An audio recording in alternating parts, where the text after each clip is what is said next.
اللہ رب العالمین نے جب لفظ شیعہ اتارا تو ساتھ اس کا ترجمہ بھی اتار دیا، او یلبسکم شیعا ویذیق بعضکم بأس بعض۔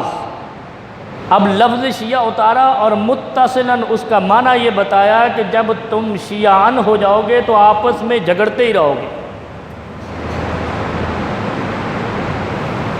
یا اللہ، ہم تو اہل تشیع ہیں،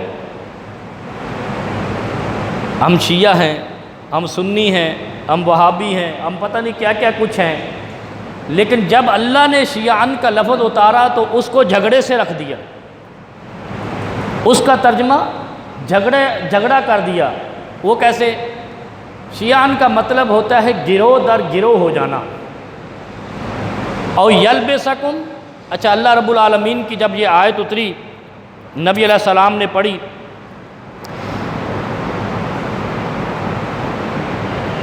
تو جب یہ اترا نا من فوقکم، اللہ کے حبیب صلی اللہ علیہ وسلم کہتے ہیں اعوذ بوجہک، میں تیری پناہ چاہتا ہوں یا اللہ، اوپر سے عذاب آئے اور ہمیں ہلاک کر دیا جائے، میں تیری پناہ چاہتا ہوں۔ اور جب کہا من تحت ارجلکم، پھر اللہ کے نبی صلی اللہ علیہ وسلم نے کہا اعوذ بوجہک، اے اللہ تیری پناہ چاہتا ہوں کہ ہمیں زمین نیچے سے ہلاک کر دیا جائے۔ اور جب اللہ کی آیت کا یہ لفظ آیا او یلبسکم شیعا، تو اللہ کے نبی صلی اللہ علیہ وسلم فرماتے ہیں کہ اس میں کچھ آسانی ہے، عقل مند نہیں لڑیں گے، بے وقوف لڑتے رہیں گے، گروہ بناتے رہیں گے، فرقہ بندی۔ در حقیقت لفظ شیعان جو قرآن کریم میں اترا ہے، اس کا معنی ہے گروہ در گروہ، فرقہ بند ہو جانا، فرقے بن جانا، یہ لفظ شیعہ کا معنی ہے جو قرآن کریم سورہ نام میں جہاں بھی ہوگا۔ اردو میں بھی اگر آپ شیعہ کا لفظ بولیں تو اس کا مطلب ہوتا ہے ایک گروہ، اور جب کوئی قوم گروہ در گروہ ہوتی ہے تو لامحالہ اس میں فساد پھیلتا ہے، لڑائی ہوتی ہے، جھگڑے ہوتے ہیں۔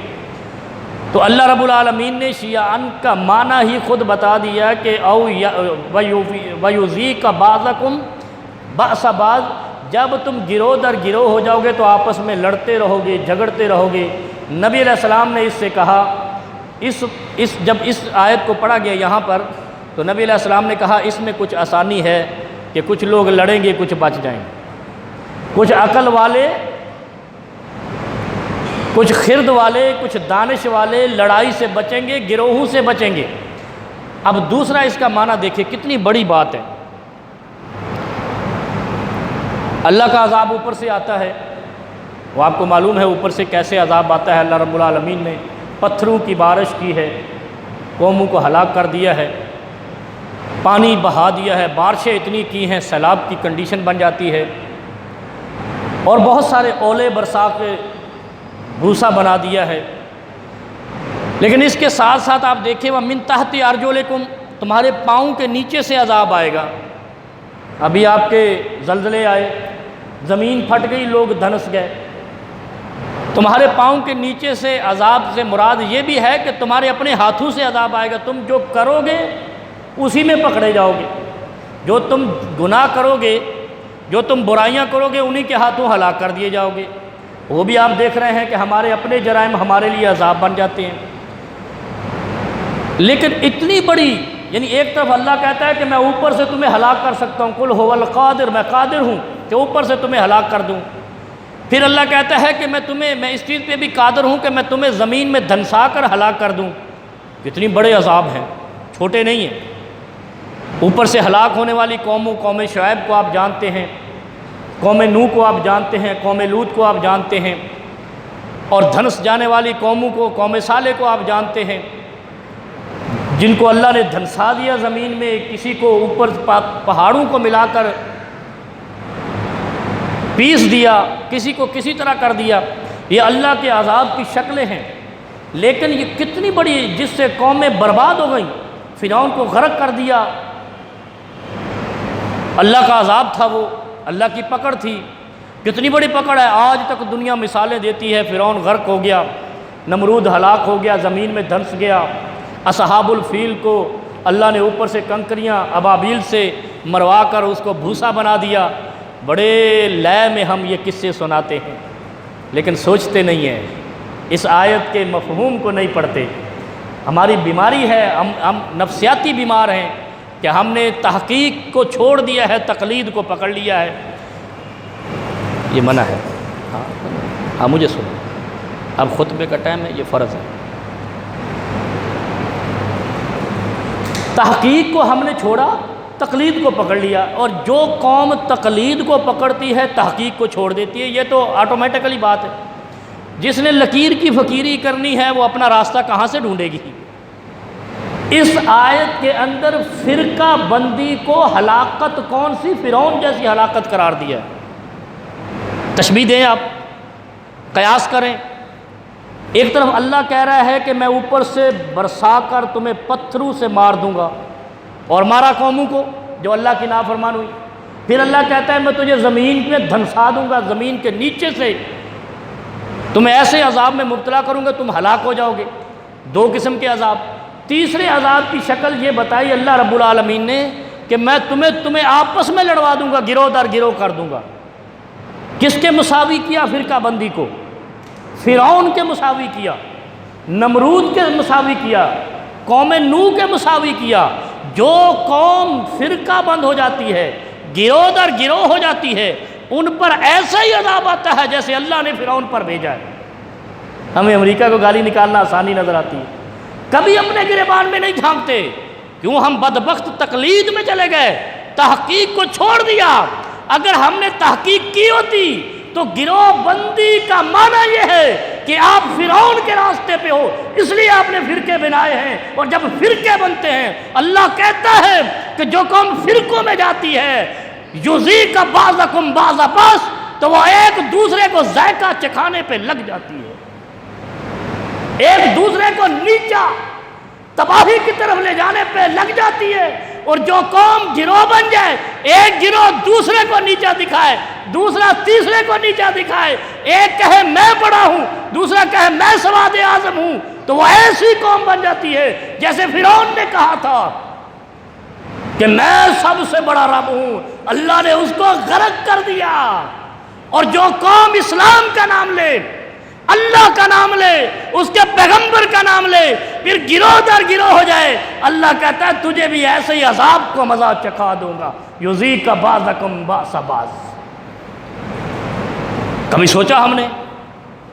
فرقہ بنا کے ہم خوش ہوتے ہیں، گھمنڈ کرتے ہیں، غرور آتا ہے ہم میں۔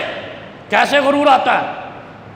میں وہابی ہوں، میرے لوگ زیادہ ہیں، میں دیوبندی ہوں، میرے لوگ زیادہ ہیں، میں بریلوی ہوں، میرے لوگ زیادہ ہیں، میں شیعہ ہوں، میرے لوگ زیادہ ہیں۔ سپیڈ لگی ہوئی ہے، ایک رفتار اتنی تیز ہے کہ آپ اندازہ نہیں کر سکتے۔ اور اللہ اسی رفتار سے ان قوموں کو ہلاک کر دیتا ہے جو قومیں گروہ بندی میں رفتار کو تیز کرتی ہیں۔ قرآن کہہ رہا ہے، سورہ نام کیا کہا؟ قُلْ هُوَ الْقَادِرُ عَلَىٰ أَن يَبْعَثَ عَلَيْكُمْ عَذَابًا مِّن فَوْقِكُمْ أَوْ مِن تَحْتِ أَرْجُلِكُمْ أَوْ يَلْبِسَكُمْ شِيَعًا۔ کیا کہتا ہے؟ اے لوگو، میں قادر مطلق ہوں، اگر تم نے گروہ بنائے تو میں یا تو تمہیں اوپر سے ہلاک کروں گا جیسے پہلی قوموں کو کیا ہے، یا نیچے سے ہلاک کروں گا جیسے پہلی قوموں کو کیا ہے، یا تمہیں آپس میں لڑوا کر ہی ختم کر دوں گا۔ فرقہ بنانا اتنا ہی برا کام ہے، ایک گروہ مسلک کے نام پر بنانا اتنا ہی برا ہے جتنا فرعون نے موسیٰ کے خلاف کام کیا، جتنا نمرود نے حضرت ابراہیم علیہ السلام کے خلاف کام کیا، جتنا قوم صالح نے صالح علیہ السلام کو نقصان پہنچایا، جتنا قوم لوط نے حضرت لوط علیہ السلام کو نقصان پہنچایا۔ ایک فرقہ بنا کر اس پہ گھمنڈ کرنا اتنا ہی بڑا لعنتی کام ہے، اور ہم شوق سے بناتے ہیں۔ آپ دیکھو نا، نئے دن نیا فتنہ نکل رہا ہوتا ہے، پچھلے جمعہ بھی ہم نے تذکرہ کیا، نئے دن نیا فتنہ نکلتا ہے، اور اس میں وہ بڑا 30 مارخہ بنتا ہے، میں جی بڑا، میرے تو فالوور بڑے ہیں، میرے تو ماننے والے بڑے ہیں، مجھے جاننے والے بڑے ہیں، میرے مسائل کو سننے والے بڑے ہیں۔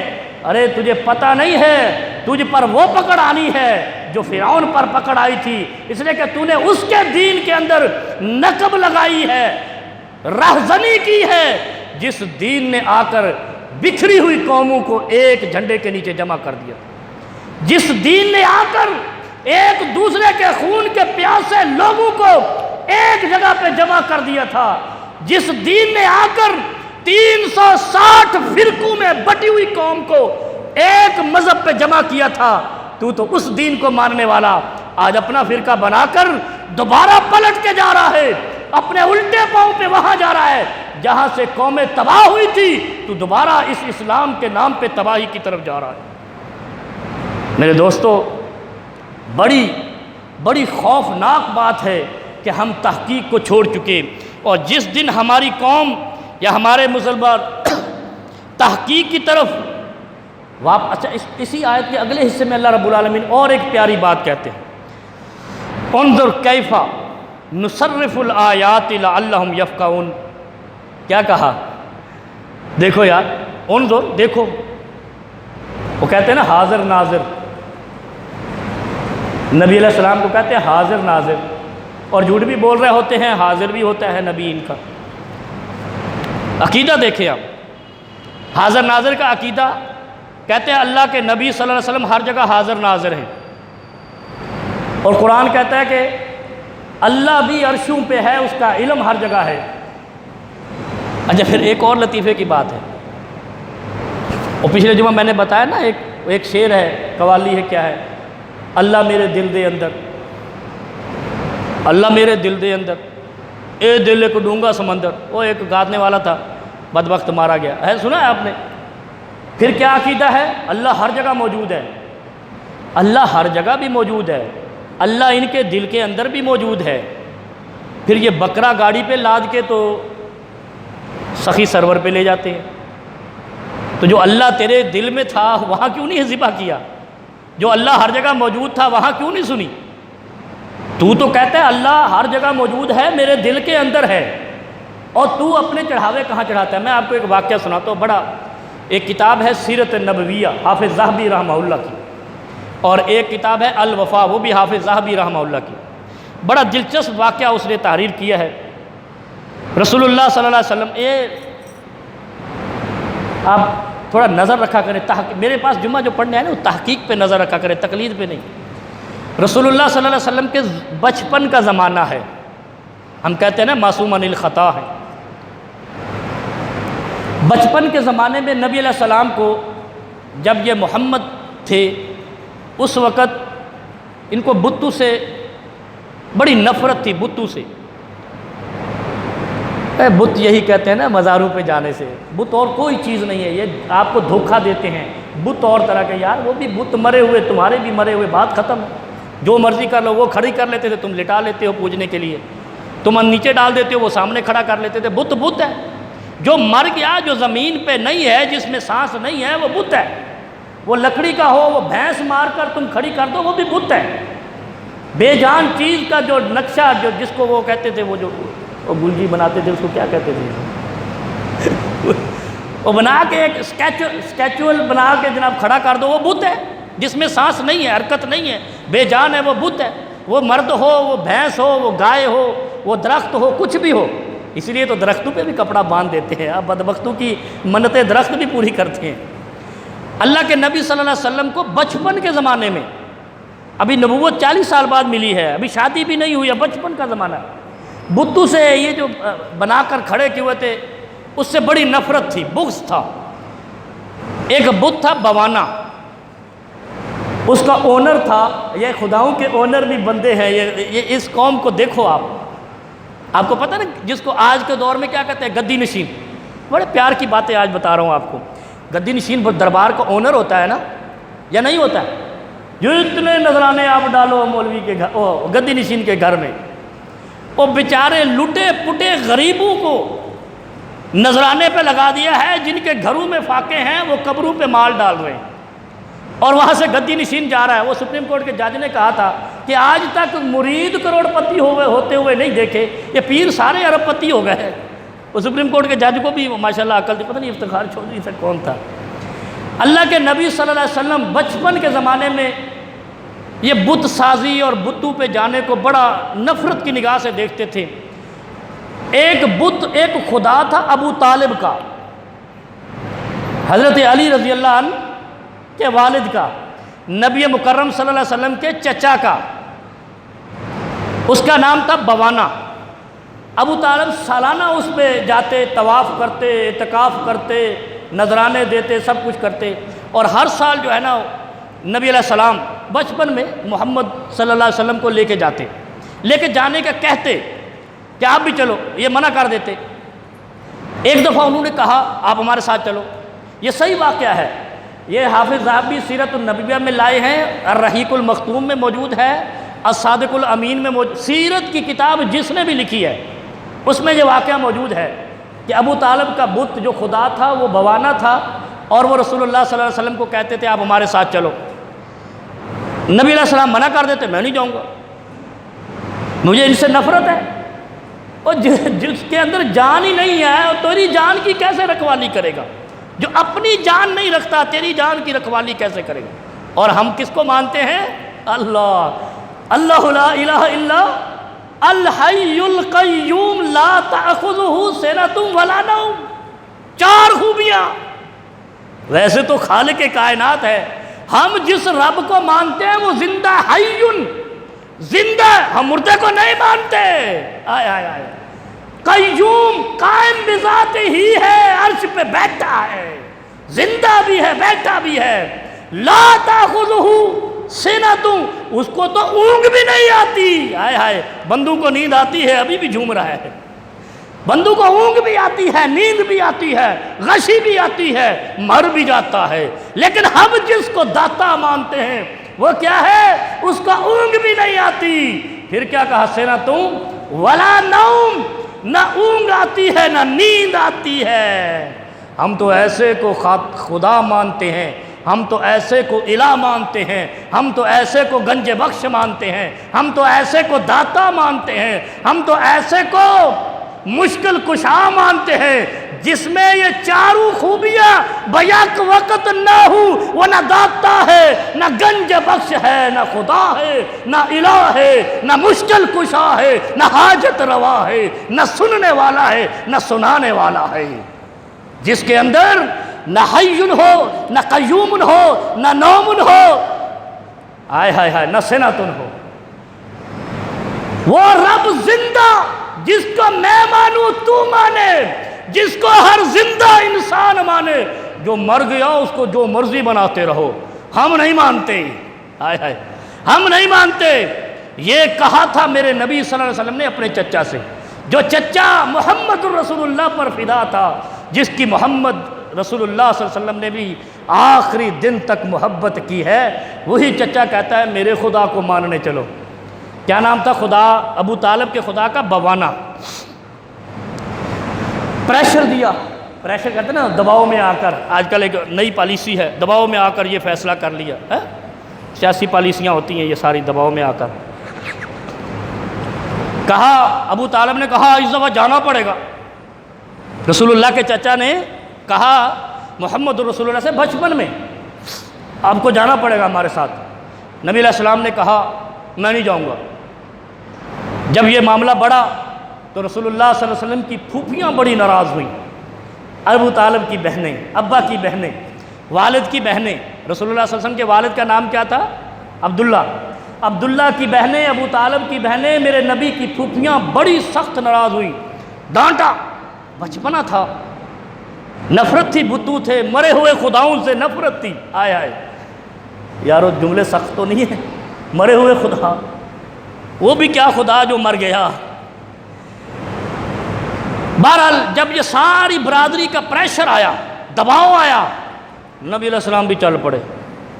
نبی علیہ السلام بھی بچپن میں ساتھ چل پڑے۔ اچھا، ان کی جو ابو طالب تھے، ان کے خدا کی 3 خوبیاں تھیں۔ آئے ہائے، خوبیاں بھی ہوتی ہیں مرے ہوئے میں۔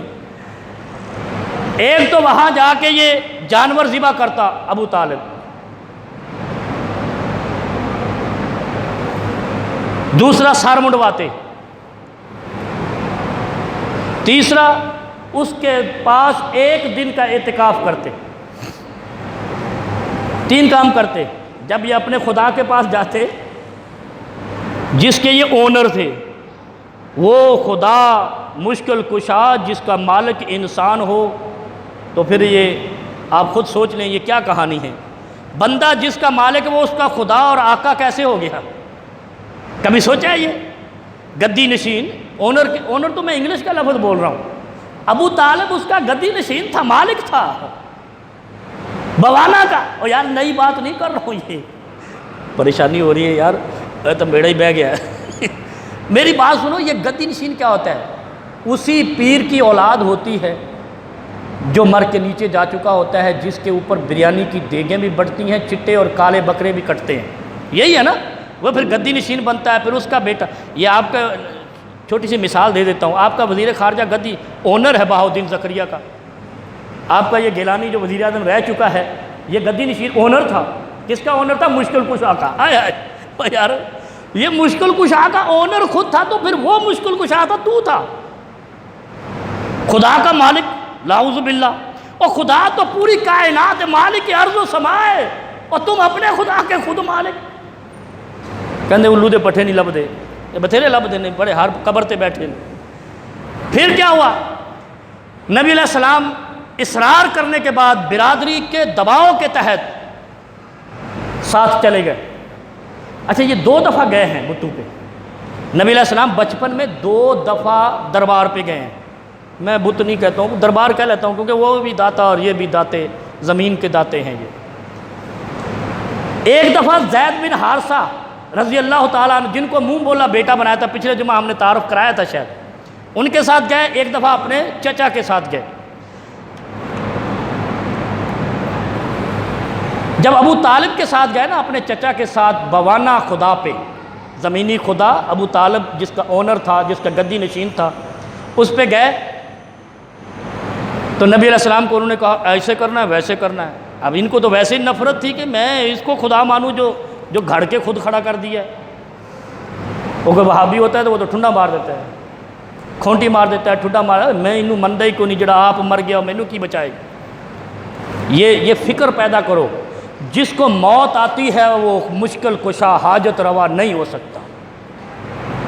جس کو بیماری آتی ہے وہ خدا نہیں ہو سکتا، یا ہو سکتا ہے؟ سوچا کرو. جس کو لاغر پن آتا ہے، بڑھاپا آتا ہے، وہ خدا نہیں ہو سکتا. اور یہی مولوی بدبخت کہہ رہے ہوتے ہیں جنت میں سارے جوان ہوں گے، تو تیرے تو بابے تھے سارے بوڑھے ہو کے مر گئے. اس کا مطلب ہے کہ وہ خدا نہیں ہے جن کو تو خدا کار ساز بنائے بیٹھا ہے. نبی علیہ الصلوۃ والسلام ابو طالب کے ساتھ بوانا خدا پہ چلے گئے. ہائے ہائے، ہمارا خدا الہ العالمین ہے، الحمدللہ رب العالمین ہے.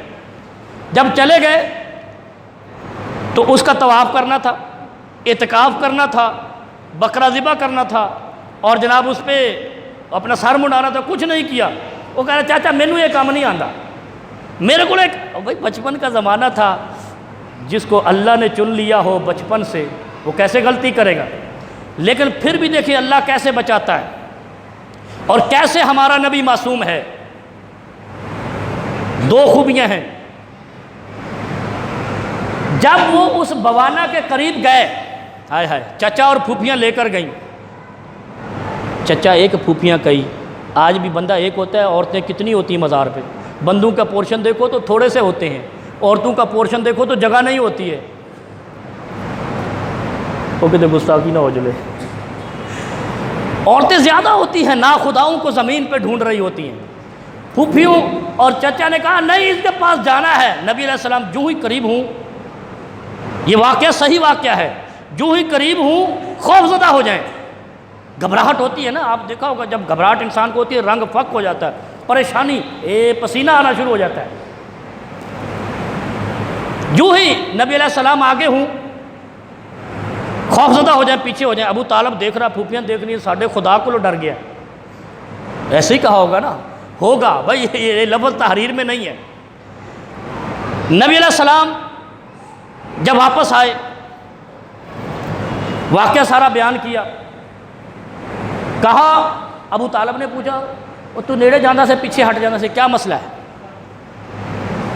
پھوپھیوں نے پوچھا اتنے گھبرائے ہوئے کیوں ہو، اس میں کیا چیز تھی؟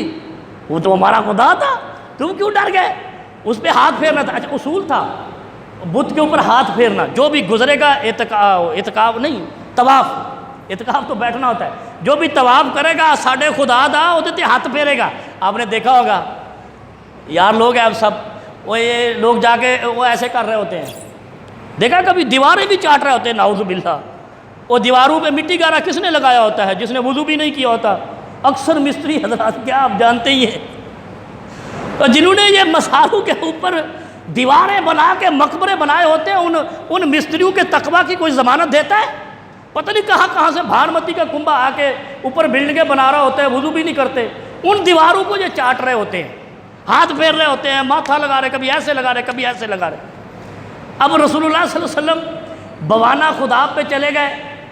ابو طالب کا وہ خدا تھا, چچا محبت کرتے تھے, پھوپھیاں محبت کرتی تھی, برادری کا پریشر تھا, چلے گئے. لیکن جب پھوپھیوں نے پوچھا کہ جب تم قریب جاتے تھے گھبرا کیوں جاتے تھے؟ چچا نے پوچھا بچیجے 10 سن کے مسئلہ ہے, کیوں آپ پیچھے ہٹتے تھے جب آپ میرے خدا کے پاس جاتے تھے؟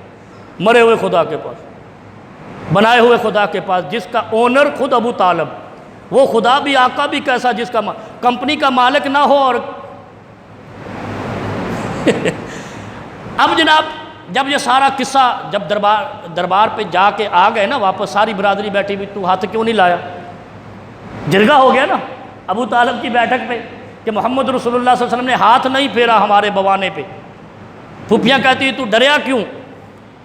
رسول اللہ صلی اللہ علیہ وسلم نے بڑی پیاری بات کی. یہ ہے میرے نبی کی شان اور عظمت بچپن سے. کہا جب میں بوانا کے قریب ہوتا تھا ایک گورا شخص, سفید لمبا شخص میرے سامنے آتا اور کہتا اے محمد پیچھے ہٹ جاؤ. پھر جب میں ہاتھ لگانے لگتا پھر ایک گورا اور لمبا سفید لمبا شخص آگے آتا اور کہتا ہے محمد ہاتھ نہیں لگانا. جب اللہ کے نبی صلی اللہ علیہ وسلم نے یہ پوری برادری کے جرگے کے سامنے بتا دیا نا کہ میرے ساتھ یہ معاملہ تھا, میرا ہاتھ ہی آگے نہیں بڑھنے دے رہا, مجھے آگے نہیں ہونے دے رہا تھا. پھر انہوں نے کہا گوشت کھاؤ. یہ کیوں کھاؤں جی؟ ارے گوشت کھاؤ. کتوں لے آندا جی؟ وہ دربار تو آنے ہیں, بڑا تبرک ہے, چبارے ہوتے ہم. انا للہ و انا الیہ راجعون. نبی علیہ الصلوۃ والسلام نے ساری زندگی بتوں کے نام پہ ذبح کیے ہوئے گوشت کو نہیں کھایا. ہم تبرک کہہ کے کھا جاتے ہیں. کوئی ایک دلیل لا دو 360 خداؤں میں سے کسی ایک خدا کے سامنے ذبح کیے ہوئے اونٹ کے کسی ایک ذرے کو بھی چیک کیا ہو. ہم تبرک سمجھ کے کھا جاتے ہیں. ہم مسلمان ہیں جنہیں دیکھ کے شرمائیں مکے کے یہودی. ساری زندگی انہوں نے جانور ذبح کیا تھا اس دربار پہ, اس اپنے خدا پہ جس کے اونر اور گدی نشین خود تھے. کہا یہ کھاؤ. جب کھانے لگے ہاتھ آگے نہ بڑھے, ہوتا ہے نا آگے ہاتھ نہ بڑھے, کھایا نہ, کھانا تو دور کی بات ہے اٹھایا نہ جائے. اب پوچھا یہ کیا ماجرا ہے؟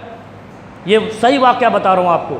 یہ نبی علیہ السلام کے بچپن کی معصومیت کا واقعہ ہے, بچپن کی. ہم تو بوڑھے ہو کر بھی تبرک سمجھ کے وہ کھا جاتے ہیں جڑا قبر دے اتے ذبح ہو جاتا ہے. ایک لقمہ پوری زندگی کے اندر. پھر امام احمد بن حنبل ایک واقعہ لائے ہیں. ویسے واقعات تو بہت ہیں, بتانے لگے تو پتہ نہیں کہاں کہاں چلے جائیں. لیکن ایک واقعہ امام احمد بن حنبل لائے ہیں کہ جو شخص یہ کہتا ہے کہ نبی علیہ السلام اپنی قوم کے دین پہ آئے تھے وہ جاہلیت پر ہے, کفر پر ہے, کہتے ہیں نا بعض لوگ. اور میں نے ایک واقعہ بھی بتایا کہ زید بن حارثہ کے ساتھ بھی ایک دفعہ گئے تو زید بن حارثہ جو ہے وہ ہاتھ پھیرنے لگے بت کے اوپر. یہ منہ بولا بیٹا تھا زید بن حارثہ. نبی علیہ السلام نے کہا رک جاؤ. پھر دوسری دفعہ پھیرنے لگے, پھر کہا رک جاؤ. زید بن حارثہ کو ہاتھ نہیں پھیرنے دیا. ہم دیواروں پہ ہاتھ پھیر رہے ہوتے ہیں, انہوں نے تو خدا پہ نہیں پھیرنے دیا. پھر ایک لقمہ بھی جو کسی قبر پہ یا مزار پہ یا دربار پہ یا زمینی خدا پہ یا کسی گنج بخش زمین کے کسی داتا پہ کٹ جائے. کیسے کاٹتے ہو یار, کتنی جرت کرتے ہو. یہاں سے لادتے ہو, داتا دربار لاہور لے جاتے ہو, اور جب پوچھتے ہیں تیرا نظریہ کیا ہے، کہتا اللہ ہر جگہ ہے۔ وہ بے وقوفا، اللہ ہر جگہ ہے تو اتنے کیا لین گیا؟ پھر کہتے ہیں اللہ میرے دل دے اندر، تیرے اندر دل دے اندر تو اللہ ہے، تو تم پاک پتن کیا لینے گیا؟ پھر ایک لقمہ بھی نہ کھایا۔ امام علی بن عقیل، یہ عقیل بن ابی طالب نہیں ہے، یہ امام ہے، انہوں نے بھی ایک واقعہ نقل کیا ہے کہ نبی علیہ السلام کے سامنے ایک دفعہ انجانے میں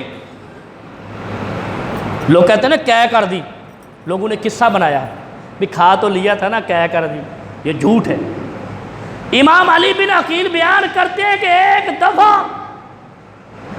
نبی علیہ السلام کے سامنے گوشت پیش کیا گیا، نبی علیہ السلام آگے بڑھنے لگے، کھانے لگے، اللہ کے نبی صلی اللہ علیہ وسلم کے ہاتھ آٹومیٹک کہتے ہیں نا اس کو انگلش میں، خود کار طریقے سے رک گئے، وہ کھایا نہیں، اور جو کہتا ہے کھایا قے کر دی وہ جھوٹ بولتا ہے، یہ کوئی روایت نہیں ہے کہ کھا کے قے کی ہے، بالکل وہ کھا نہیں سکے۔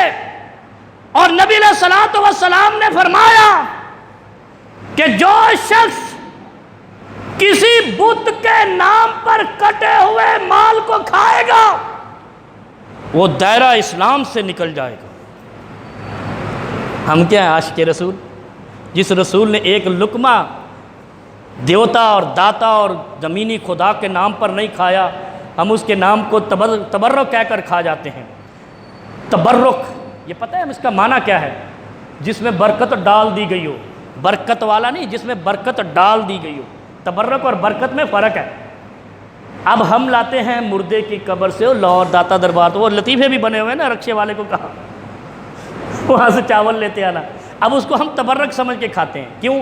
اس میں تبرک ڈال دی، کس نے ڈالتی؟ وہ جو مردہ ہے۔ اب مجھے بتاؤ، تبرک اللہ نہ ڈالے تو کوئی ڈال سکتا ہے؟